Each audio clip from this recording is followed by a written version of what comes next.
Assalamualaikum warahmatullahi wabarakatuh. Anak-anakku, siswa-siswi kelas 9 yang saya cintai, yang saya banggakan dan yang berbahagia. Pada kesempatan kali ini kita ketemu lagi dengan mata pelajaran ilmu pengetahuan sosial pada pembelajaran jarak jauh. Karena adanya wabah COVID-19, kita tidak bisa bertemu, tidak bisa bertatap muka secara langsung. Di sini saya membuat video dengan tujuan kita bisa bertatap muka melalui video ini, melalui media ini, sehingga dalam pembelajaran nanti anak-anakku semua dapat menerima, dapat mempelajari dan juga dapat memahami. Oke anak-anakku, untuk pertemuan kali ini kita akan membahas tentang dinamika penduduk benua-benua di dunia. Setelah sebelumnya kita mempelajari tentang adanya benua-benua di dunia, termasuk di situ karakteristik, luas, kondisi alam dan lain sebagainya. Sekarang kita masuk pada poin C, yaitu dinamika penduduk benua-benua di dunia. Dan untuk pertemuan kali ini kita hanya akan membahas tentang dinamika penduduk benua Asia. Oke, lanjut. Ya, untuk tujuan pembelajarannya adalah siswa dapat menjelaskan dinamika penduduk-penduduk di dunia. Berarti anak-anakku sekalian, anak-anakku semua nanti diharapkan dapat menjelaskan dinamika penduduk benua di Asia. Oke, sebelum kita belajar, marilah kita berdoa. Semoga di dalam pembelajaran ini kita mendapatkan ilmu yang bermanfaat, ilmu yang barokah, sehingga ilmu tersebut akan membuat kita lebih baik, dan terutama kepada anak-anakku semua nantinya dengan belajar ini bisa meraih masa depan untuk menuju cita-cita yang diinginkan, dengan harapan semoga cita-cita dari anak-anakku semua akan dapat tercapai. Amin Allahumma amin.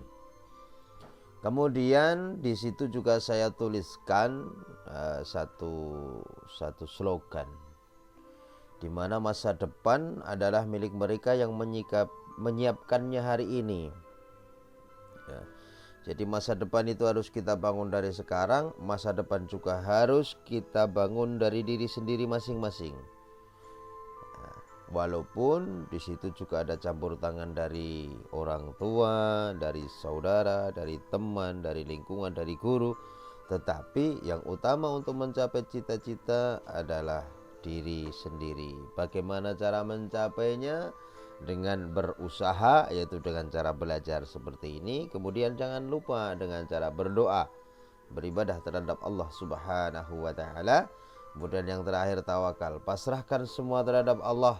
Kalau kita sudah berusaha, kita sudah berdoa, pasrahkan. Insya Allah, asal kita mau melaksanakan perbuatan yang baik, nantinya kita juga akan mendapatkan sesuatu yang baik. Amin Allahumma amin. Oke, kita mulai materi pembelajaran pada hari ini. Oke, dinamika penduduk benua-benua di dunia. Penduduk itu senantiasa berubah dari sisi jumlah, distribusi dan komposisi. Maksudnya jumlah jelas kelihatan, jumlah itu berarti banyak sedikit. Kemudian terkait dengan angka, distribusi itu persebaran, komposisi bisa laki-laki, perempuan dan lain sebagainya. Kemudian perubahan tersebut dapat terjadi karena adanya peristiwa kelahiran atau kematian, maupun adanya perpindahan penduduk atau migrasi. Ya, perpindahan penduduk dari satu negara ke negara lain, dari satu daerah ke daerah lain, itu juga akan menyebabkan terjadinya adanya perubahan penduduk. Kelahiran dalam istilah ilmu pengetahuan sosial itu juga biasa kita sebut natalitas, untuk kematian itu mortalitas. Karena itulah penduduk mengalami dinamika atau disebut dinamika penduduk, yaitu perubahan keadaan penduduk. Perubahan komposisi penduduk seperti budaya, etnik, dan agama itu juga merupakan dinamika penduduk. Jadi penduduk tidak hanya mutlak pada jumlah saja, tetapi juga pada budaya, etnik, agama, ras, latar belakang, dan lain sebagainya. Maka perlu kita pelajari bahwa penduduk-penduduk ini tidak hanya dari sisi jumlah saja, tetapi juga dari sisi yang lainnya. Nanti akan bisa kita lihat pada slide yang bawah. Oke, penduduk Asia itu tersebar tidak merata. Beberapa negara di Asia merupakan negara dengan penduduk terbesar di dunia seperti Cina, India, termasuk negara kita sendiri, yaitu negara Indonesia. Jadi negara kita ini termasuk negara yang wilayahnya luas, penduduknya juga sangat padat. Tetapi kepadatan penduduk Indonesia ini tidak merata, tidak bisa antar pulau, antar provinsi, antar daerah, komposisinya itu seimbang. Saya contohkan untuk Indonesia sendiri. Untuk Pulau Jawa itu merupakan pulau yang paling padat, sedangkan Pulau Papua, Kalimantan, di situ penduduknya masih sedikit. Maka di sini kita sebutkan juga bahwa negara-negara yang lainnya pun persebarannya juga tidak merata seperti di Indonesia. Nah, kemudian wilayah dengan jumlah dan kepadatan penduduk tinggi terlihat di Asia Timur, Asia Tenggara, Asia Selatan, dan juga wilayah pedalaman Asia relatif lebih jarang penduduknya. Wilayah pedalaman. Oke, negara di Asia yang memiliki penduduk pendatang, ya, ini banyak penduduk pendatangnya. Itu adalah Hong Kong, Macau, Brunei, Malaysia, Singapura. Bahkan Singapura itu semuanya pendatang, karena itu negara baru, dan itu rata-rata adalah etnis Cina, dan juga ada Melayunya, tetapi di sana Melayu juga tidak banyak. Jadi dari sekian negara di Asia ini memang banyak penduduknya itu dari pendatang negara lain. Oke, itu ya anak-anakku. Ini kemudian kita lanjut. Negara yang memiliki pertambahan penduduk usia tua atau lansia yang cepat seperti Jepang, Cina, Korea memiliki angka migrasi yang rendah. Ya. Jadi intinya bahwa Jepang, Cina, Korea itu migrasinya rendah, tetapi di sana itu memiliki pertambahan penduduk usia tua dan lansia yang sangat cepat atau yang cepat. Contohnya kalau Cina, memang kita lihat sendiri, Cina itu menguasai dunia. Cina itu tersebar di mana-mana. Rata-rata negara itu ada penduduk orang Cinanya. Oke. Kemudian negara pemasok migran ke negara-negara tersebut adalah Kamboja, Laos, Myanmar, Filipina, Timur Leste, Bangladesh, Pakistan, dan juga Sri Lanka. Ya. Berikut ini dinamika penduduk di benua Asia. Nah, ini di bawah ini akan kita sebutkan, kita sampaikan, ya, nanti terkait dengan ini penduduk benua Asia dari aspek jumlah penduduk. Oke, yang pertama jumlah penduduk berdasarkan data World Population Data atau WPDS tahun 2005. Asia mencapai 3.921 juta jiwa. Jumlah tersebut bertambah menjadi 4 miliar 397 juta pada tahun 2015. Penduduk Asia bertambah sebesar 476 juta jiwa dalam kurun waktu 10 tahun. Luar biasa. Ini jadi pertambahan. Pertambahan penduduk itu kan selisih antara kematian dan juga kelahiran. Kalau kelahirannya lebih banyak daripada kematian, maka jumlahnya akan bertambah. Tapi kalau kematiannya lebih tinggi dari kelahiran, maka jumlah penduduk akan berkurang.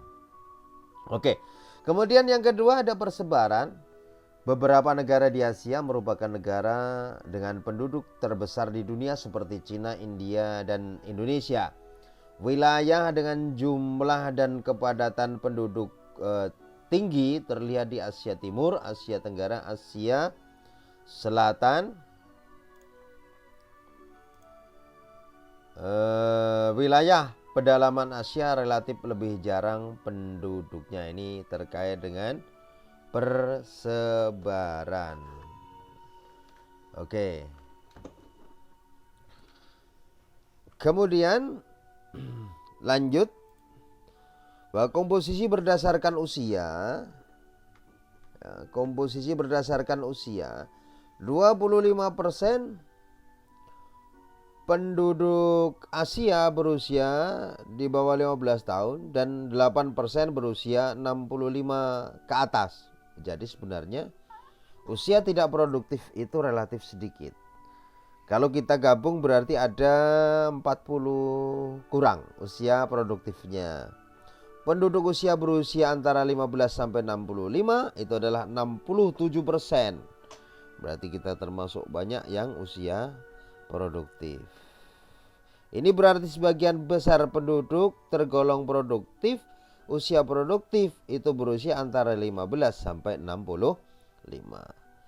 Kemudian laju pertumbuhan penduduk. Untuk laju pertumbuhan penduduk Asia mencapai 1,5% per tahun. Namun persebaran dan pertumbuhan penduduknya tidak merata di setiap kawasan. Contoh Yaman, Suriah, Arab Saudi, Laos, Yordan merupakan negara dengan pertumbuhan tinggi, yaitu di atas 2,5%. Oke, lanjut. Kualitas penduduk Asia memiliki kualitas yang dapat dilihat dengan menggunakan ukuran HDI atau Human Development Index atau Indeks Pengembangan Manusia. Ya, merupakan gabungan dari indikator angka harapan hidup sejak lahir, ya, pendidikan, pendapatan per kapita. Nah, di sini Jepang dan Korea Selatan, Singapura, Brunei, Cina dan Arab Saudi masuk dalam kelompok kualitas penduduk dengan HDI yang sangat tinggi. Untuk Indonesia, negara kita ini belum masuk HDI tinggi, ya. Ini. Ya, kategorinya sedang. Tapi masih ada negara-negara Asia yang kategorinya rendah, seperti Nepal, itu kategorinya rendah. Oke, silakan dipahami. Nanti bisa dilihat pada materi nanti, karena akan saya kirimkan juga modul materi. Silakan nanti bisa dilihat masing-masing. Ya, oke. Kita masuk pada komposisi berdasarkan ras. Nah, ini komposisi ras, etnik dan lain sebagainya. Jadi latar belakang penduduk itu juga berbeda-beda. Nah, ini dilihat dari komposisi berdasarkan ras, penduduk di benua Asia itu terdiri Asia Utara dan Asia Tengah mayoritas adalah ras Kaukasoid dan ras Europoid. Ya. Kemudian di Asia Timur dan Asia Tenggara itu sebagian besar adalah ras Mongoloid. Ya, ras Mongoloid.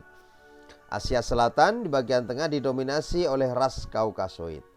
Asia Selatan bagian selatan didominasi ras Negroid, orangnya hitam-hitam. Misalnya suku bangsa Dravida di India Selatan dan juga Sri Lanka. Kemudian Asia Barat atau Timur Tengah bagian selatan khususnya negara di Semenanjung Arab, Yaman dan Oman didominasi oleh ras Negroid. Asia Kecil atau Asia Barat atau Timur Tengah juga bagian utara didominasi ras Kaukasoid dan Europoid. Nah, dan juga ras Negroid. Jadi sebenarnya komplit dan ini rasnya itu menyeluruh. Ya. Jadi Kaukasoid ada, Europoid ada, Mongoloid ada, Negroid ada.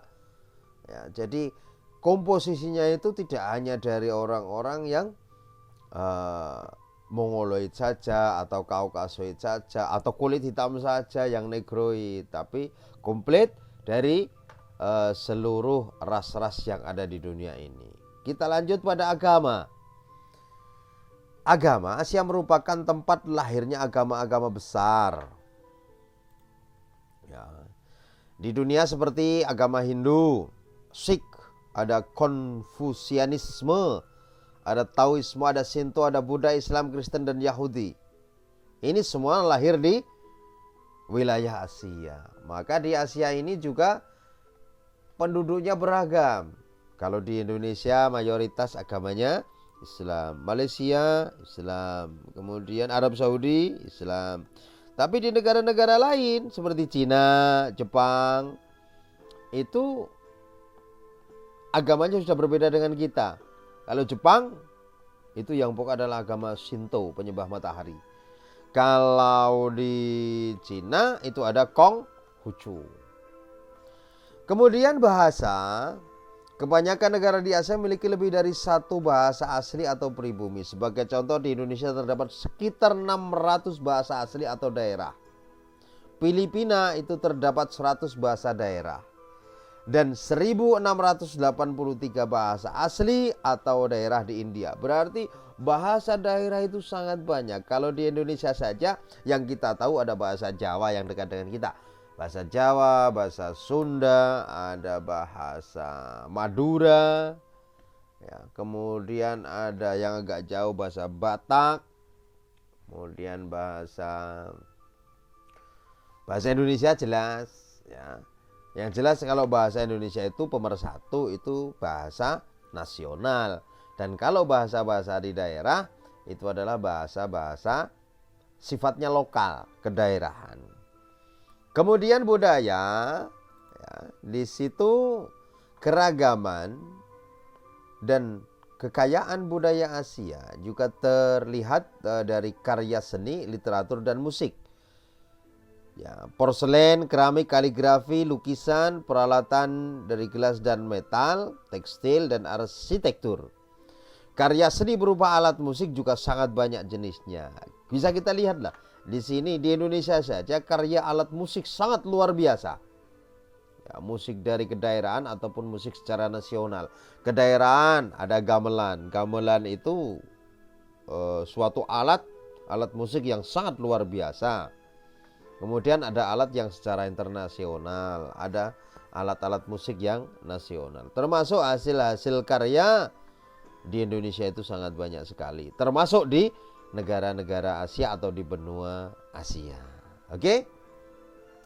Mungkin ini yang dapat saya sampaikan, ya. Intinya bahwa pada kesempatan ini kita sudah belajar tentang materi dinamika penduduk di dunia. Silahkan nanti selain ini diputar atau disimak, kalian bisa melihat modul nanti akan saya kirimkan bersama dengan link. Artinya di bawah video ini nanti ada link, ada materi seperti modul, itu silakan juga dibaca. Kemudian bagi anak-anakku yang memerlukan LKS atau modul atau lembar-lembar kerja siswa, silakan bisa datang ke sekolah untuk menemui saya. Oke, terima kasih. Mungkin itu yang dapat saya sampaikan sebagai materi pada dinamika penduduk benua Asia. Untuk benua yang lainnya akan kita bahas pada pertemuan yang akan datang. Oke. Kepada anak-anakku, selamat belajar, selamat beraktivitas. Jangan lupa selalu beribadah terhadap Allah Subhanahu wa taala. Tetap semangat, jaga kesehatan. Semoga kita selalu dalam lindungan Allah Subhanahu wa taala. Akhirnya kita selamat dunia akhirat, mendapatkan ilmu yang manfaat barokah, sehingga bisa mengantarkan anak-anakku semua menuju apa yang dicita-citakan. Amin Allahumma amin. Terima kasih, sekian. Wassalamualaikum warahmatullahi wabarakatuh.